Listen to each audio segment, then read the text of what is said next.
Your nervous system controls you, your breathing, your feelings, your actions. But if you get stuck in the wrong mode, you suffer. It's the reason you see everything as a problem. You feel anxious for no particular reason, and why you struggle to relax from work and always feel like you're on. So in today's video, I want to explain the 3 nervous system modes, how to tell which mode you're in, what each mode is used for, and how to get unstuck from the wrong modes so your nervous system works for you instead of against you. Now, before we get started, I want to quickly introduce myself. My name is Trevor, and I help scaling entrepreneurs turn health into their unfair advantage without becoming a full-time biohacker so they can perform better, feel better, and ultimately scale their business faster. All right, let's get started. What is your nervous system? Your nervous system is your body's internal surveillance system, and your nervous system is shaped by your past experiences and your genetics.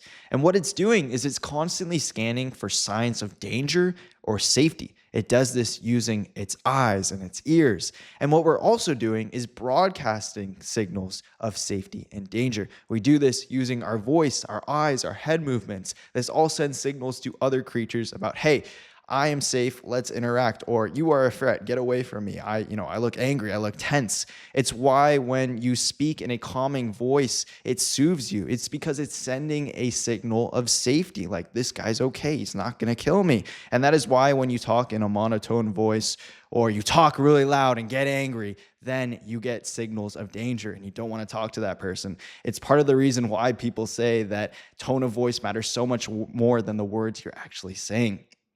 And when we sense safety, we look to connect. When we sense danger, we look to survive. And these two states are constantly pulling at each other. The urge to connect and the urge to survive. They're pulling in opposite directions. And there are 3 states the body shifts between: flow, survival, and shutdown. All these states serve a purpose, but not all these states should be permanent, and each state gives you access to certain functions. And the state you're in dictates the story you tell yourself. If you just finished up a big client project, sent it over, and the client texts you, hey, let's talk on the phone tomorrow. If you're in survival mode, you're thinking, oh fuck, I must have screwed up, this is not good. If you're in flow mode, you're like, oh, that's great. He probably wants to go over the project, but I'm excited to talk to him and see how I did. You see how your perception of the situation changes based on the state you're in, and it also changes how you act, the decisions you make, how you're thinking around the situation, how your tone of voice sounds, how you're treating the client, how you physically look, and the messages you're communicating on a subconscious level. And this is all going to affect how you perform at work. And that's why it's really crucial that we stay in the right modes. All right, let's get into these modes. And the reason we're talking about these modes is so you can tell which mode you're in. And if you're not in flow mode, switch back to flow mode, because this is your ideal default state. And of course, there's going to be times where we want to be in survival mode or shutdown mode, but for the majority of our time, we should be in flow mode. This is where you feel safe enough to connect, create, and think clearly. Your breathing is steady, your face and shoulders are soft, and your voice carries a natural warmth. You have full access to clear thinking, creativity, and problem solving. People feel safe around you, so they open up and listen to you. You're sending signals of safety, and that makes people actually listen to you and want to speak more, want to tell you their genuine feelings. Versus if you're in survival mode, you're sending signals of danger, and people are going to be less likely to listen to what you have to say and also open up to you. This is where your best work and best leadership happens. In flow mode, you're effectively communicating and connecting with people. This is going to lead to better sales calls and team meetings. You're also doing your best work here. This is where you get your deep work done. You have full access to problem solving, decision making, creative thinking. And this is because during flow mode, you have full access to your prefrontal cortex, which is responsible for a lot of those things. Versus in survival mode, the prefrontal cortex is actually significantly inhibited, so you can focus on surviving. And you'll also be more in the moment. You're going to be able to appreciate life, a good conversation with a loved one, or a dinner with your friends. You're going to appreciate that moment and be present for it.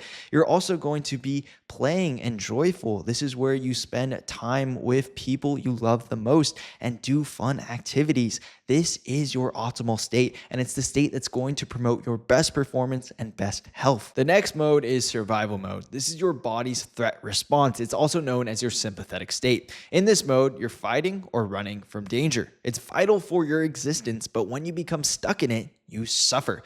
This mode is great for surviving real world emergencies like swerving out of the way to avoid a car crash or running away from a bear that's chasing you. These all make sense.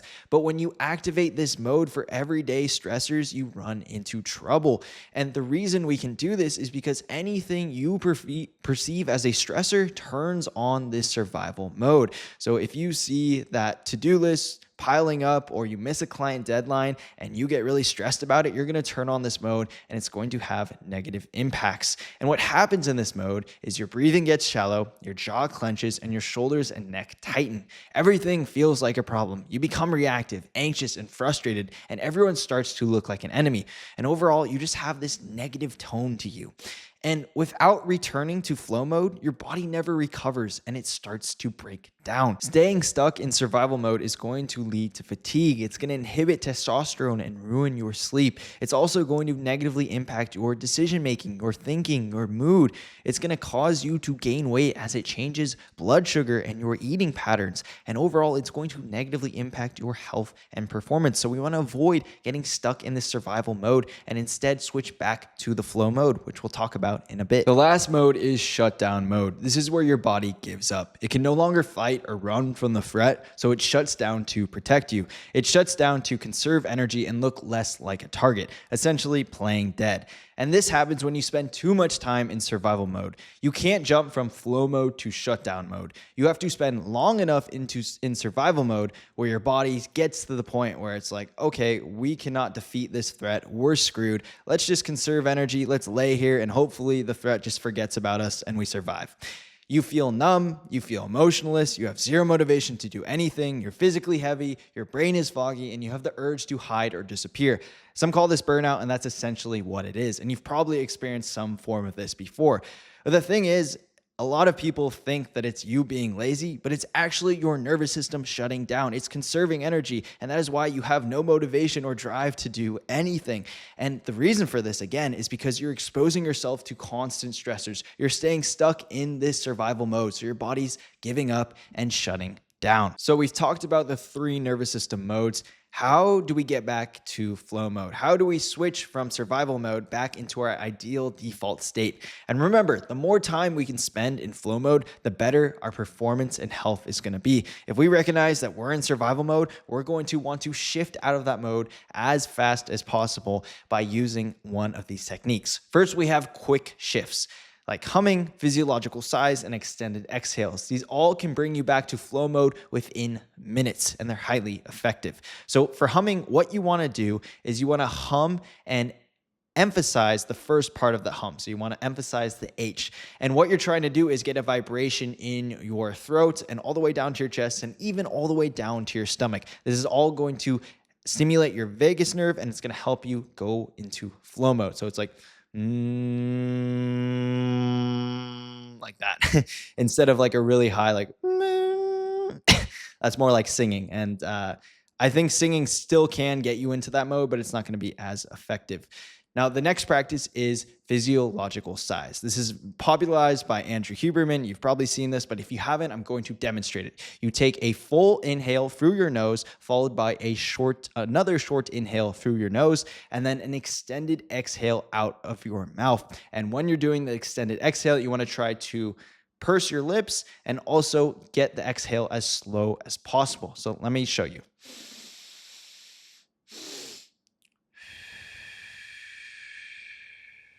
And you do 2 to 3 of these and you're in a completely different state. You activate that flow state so easily. And the final practice you can do in the quick shifts is an extended exhale. And what you want to do is make your exhales longer than your inhales. This is also going to stimulate the vagus nerve, slow down your heart rate, and get you back into flow mode. So you can do something like 4 seconds in and 7 seconds out. What you want to avoid doing is like a second in and 6 seconds out. That's not going to help you, and it's going to be hard to do because you're not going to get enough oxygen. And You can use these whenever you find yourself stuck in the survival state and needing to quickly shift back into the flow state. For example, you're going to bed and you're feeling stressed out, you're feeling wired, do 2 to 3 physiological sighs, and you're going to move yourself in the direction of being in that flow state. Next, we have nature, and it's so powerful that in Japan, New Zealand, and other countries, it's prescribed as preventative medicine. Doctors will tell you to get out in nature in order to heal your body. And there's good reason for it. Nature is one of the most effective ways to get back into the flow state. Studies have shown that even looking at videos and pictures of nature changes our brain state to a more relaxed state. And what you can do is just get out at your local park, whether it's on the weekends or during the week, if you have some time, and just walk around and be immersed in nature. Next, we have connection, and a good conversation with a safe person will do more than any of these practices. This is called co-regulation. It's when your nervous system connects with another nervous system, and it's one of the most powerful ways to get back into flow state. And what you want to do is have a conversation with somebody you feel safe with and genuinely enjoy spending time with. This can be a loved one, a good friend. It can even be your pet. So what you want to do is just call your mom or call your dad for 5 minutes at the end of the workday, or have a dinner with your partner, whatever gets you into that connected state. Lastly, you want to look for small moments that make you feel safe, connected, and at ease. These are called glimmers, and they're moments in your day where they pull you back into the present. Say you are really stressed out about a big work project, so you go outside and you take a walk. The sunlight hits your face, you're listening to your favorite playlist, and you just get drawn back to the present. You're like, wow, I feel, I feel safe. I feel calm now. I'm no longer worrying about that. You're in the moment. And that's what we want to try to experience on the daily basis. They don't have to be for 4-hour long sessions where you feel calm and in a good state. No, that's not it. We're just trying to find these small moments that pull us back to the present. And this can really help you put your body in a flow state. And if you're consistent with these practices over time, that shift from survival mode to flow mode becomes faster, and it also becomes subconscious. And that's what I'm going to talk about in a upcoming video, and how to make it so your body defaults back to that flow mode state. It has to do with nervous system capacity, but there are quite a few more details that I'm not going to cover in this video. I'm also going to cover how to get out of shutdown mode in a future video, because it requires its own video in itself. It's time to start paying attention to your state. Notice when your jaw clenches, when your breathing gets shallow, when everything turns negative and starts to look like a problem. Awareness is the first step. Then use the practices that we talked about, like humming, some exhales, getting out in nature, having a good conversation with somebody that you love. This is going to help you get out of that survival mode back into flow mode. And if you do this consistently enough, your nervous system is going to start to work for you instead of against you. Thank you guys for watching. If you have any questions, feel free to drop them below. And if you'd like more personalized support on your health, then make sure to check the first link in the description to learn about working with me in a one-to-one format. Thank you guys again, and enjoy the rest of your day.